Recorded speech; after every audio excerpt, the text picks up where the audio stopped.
महात्मा भर्तृहरि ने कहा है, यावत् स्वस्थमिदं कलेवर गृहं यावच्च दूरे जरा यावच्चेन्द्रिय शक्तिरप्रतिहता यावत् क्षयो नायुषः आत्मा श्रेयसि तावदेव विदुषा कार्यः प्रयत्नो महान् प्रोद्दीप्ते भवनेत कूपखननं प्रत्युद्यमः कीदृशः। जब तक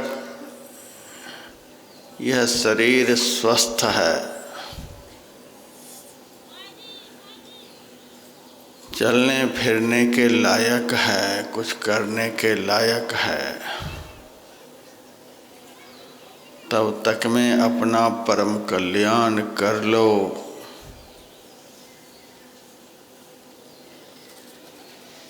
फिर कहा, जब तक इस शरीर से वृद्धावस्था दूर है, बुढ़ापा नहीं आया है, शरीर जीर्ण शीर्ण नहीं हुआ है, तब तक में अपना परम कल्याण कर लो। फिर कहा, जब तक इस देह की सारी इंद्रियां कुछ करने के लायक हैं,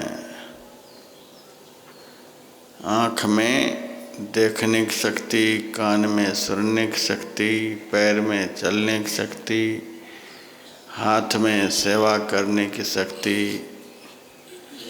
नासिका में सुगंध दुर्गंध ग्रहण करने की शक्ति, वाणी में बोलने की शक्ति, मुंह में खाने की शक्ति,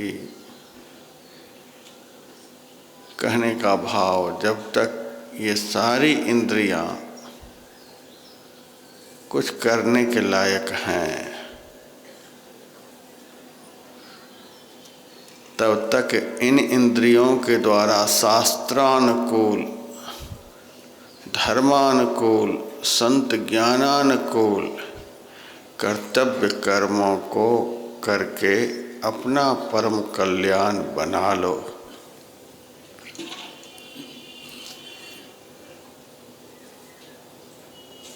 अब आखिर में वे कहते हैं,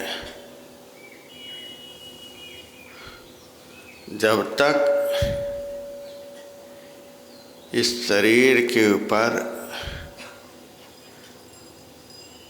मृत्यु का आक्रमण नहीं हुआ है, जब तक काल प्रकोपित होकर इस कलेवर को नष्ट नहीं कर दिया है, जब तक इस देह में आयुष्य अवशेष है, तब तक मैं अपना परम कल्याण कर लो। नहीं तो घर में आग लग जाने पर कुआं खोदकर जल निकालना, फिर उस जल से घर की आग को बुझाना, यह सब निरर्थक सिद्ध होता है। ऐसे ही मृत्यु काल में परमात्म चिंतन के द्वारा अपना परम कल्याण बनाना कठिन है, बहुत कठिन है। प्राणपयान समये कफवात पित्तः कंठावरोधन विधौ स्मरणम कुतस्ति। अंत काल में कफ, पित्त और वात, ये तीनों दोष प्रकुपित हो जाते हैं, एक एक दोष के प्रकोपित होने पर कितने कितने रोग इस शरीर को जीर्ण शीर्ण बना देता है। जब तीनों दोष एक साथ प्रकोपित होगा तब देह की क्या हालत होगी। कहते हैं ऊपर का श्वास ऊपर, नीचे का नीचे। इस कदर दम घुटेगा, मरणांतक पीड़ा होगी। उस वक्त स्मरणम कुतस्ति, स्मरण कहाँ से होगा। उस पीड़ा के मारे ही आकुल व्याकुल रहेंगे, स्मरण कहाँ से होगा। इसीलिए जब तक ऐसा दिन नहीं आया है तब तक में अपना परम कल्याण कर लो। काल करे सो आज कर, आज करे सो अब पल में परलय होएगा, बहुरी करेगा कब।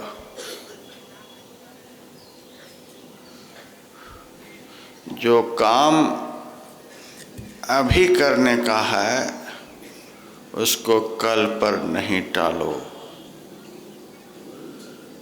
कल आएगा कि नहीं आएगा कोई ठिकाना नहीं। धर्मराज युधिष्ठिर के पास एक ब्राह्मण गए, कुछ मांगने के ख्याल से गए।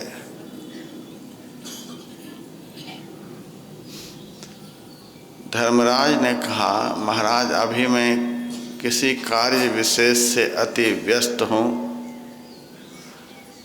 कल आप आ जाइएगा। आप जो कहेंगे सो हम देंगे।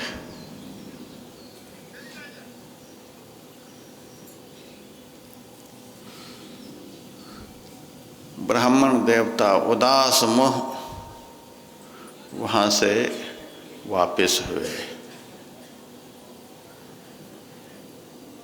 दरवाजे पर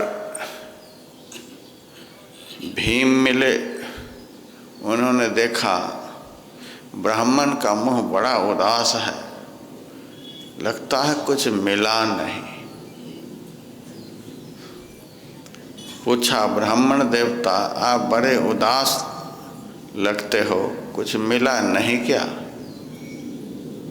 उन्होंने कहा कुछ नहीं मिला। महाराज ने कहा अभी मैं व्यस्त हूँ, कल आ जाना। भीम ने कहा थोड़ा ठहरो। और वे विजय का नगाड़ा जोर जोर से बजाने लगे। यह आवाज़ गई धर्मराज के कान में, बाहर निकल कर आए। अरे भीम पागल हो गए हो, ये विजय का नगाड़ा बजा रहे हो। अभी किस राजा के ऊपर तूने विजय प्राप्त की है, किसको जीत कर आए हो जो यह नगाड़ा बजा रहे हो। भीम ने कहा सबसे बड़ी विजय आज हुई है, इससे बड़ी विजय तो आज तक नहीं हुई थी। आज किसके ऊपर तूने विजय प्राप्त, हमने प्राप्त नहीं किया, आपने की है, इसीलिए विजय का नगाड़ा बजा रहा हूँ। धर्मराज ने कहा अभी तो हम घर से भी नहीं निकले और तुम कह रहे हो आपकी विजय है, तो हमने किसके ऊपर विजय प्राप्त की है अभी। भीम ने कहा सबसे बड़ा बलवान काल है, काल बड़ा बलवान साधो, काल बड़ा बलवान रे, किसी को नहीं छोड़ता है। सुर नर मुनि जोगी जति सबे काल बस हो, सब काल के वशीभूत हैं। जिस काल के बस में सब हैं उस काल के ऊपर आपने विजय प्राप्त कर ली। अरे उसके ऊपर हमने कब विजय प्राप्त, अभी अभी तो आपने ब्राह्मण देवता से कहा कि कल आकर के भिक्षा ले जाना, एक क्षण का तो महाराज ठिकाना नहीं। और आपने कल के लिए कहा, काल के ऊपर विजय प्राप्त है तभी तो आपने कहा। तब धर्मराज को बात समझ में आई, तो ठीक कहता है, बुलाओ ब्राह्मण देवता को। ब्राह्मण देवता को बुलाया गया, जो कुछ भी मांगा धर्मराज ने देकर वापस किया। कहने का भाव,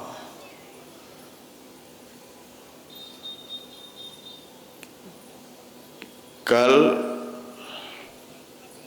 हमारे जीवन में होगा कि नहीं होगा पता नहीं।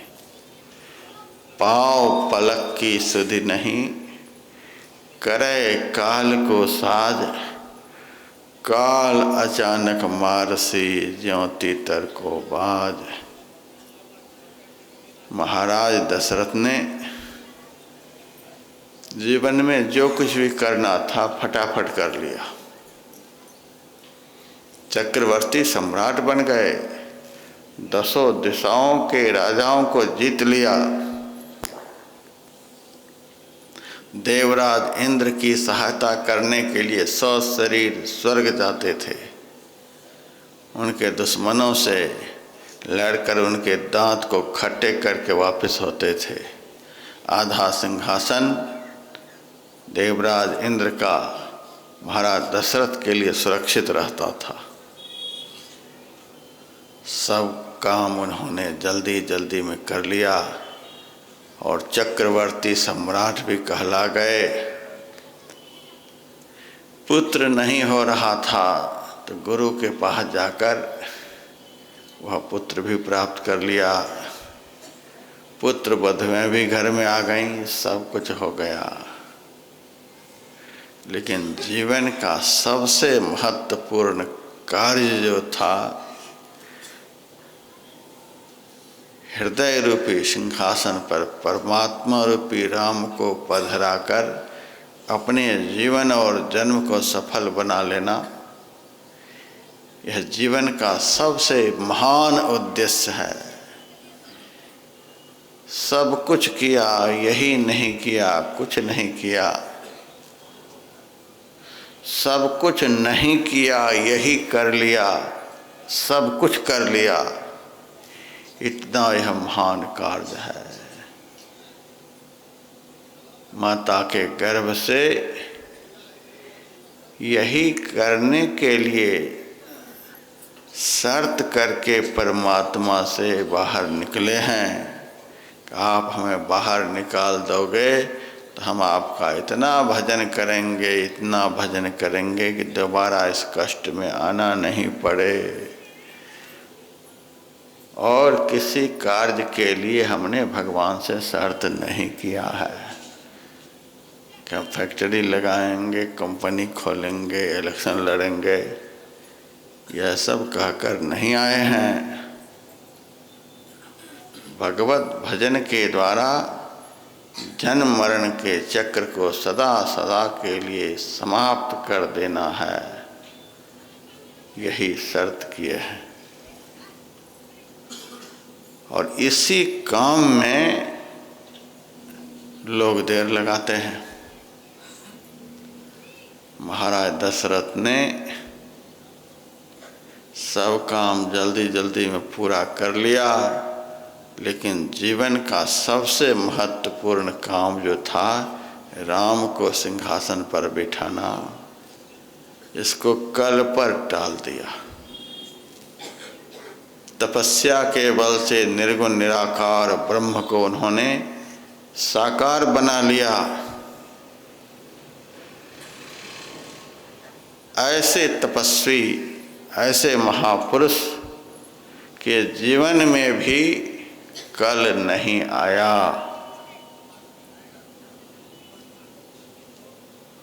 और जीवन का सबसे बड़ा लक्ष्य जो था, उस लक्ष्य को सिद्ध नहीं कर पाया। रोते रोते यहाँ से जाना पड़ा। जब इतने बड़े महापुरुष, इतने बड़े बलवान, तपस्वी, विद्वान, गुणवान महापुरुष के जीवन में भी कल नहीं आया, हम लोग अच्छा करेंगे, अच्छा करेंगे। खाने के लिए यह नहीं कहते कि अच्छा आज नहीं खाए तो कल खा लेंगे, आज बाथरूम नहीं गए तो कल चले जाएंगे।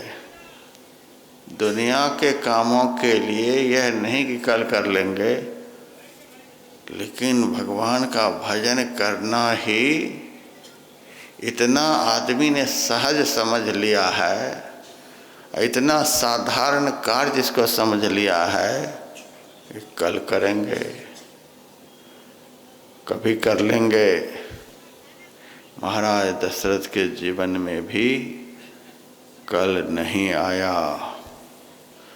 रातों रात सब किए कराए पर पानी फिर गया, सारा वातावरण बदल गया, पता भी नहीं चला।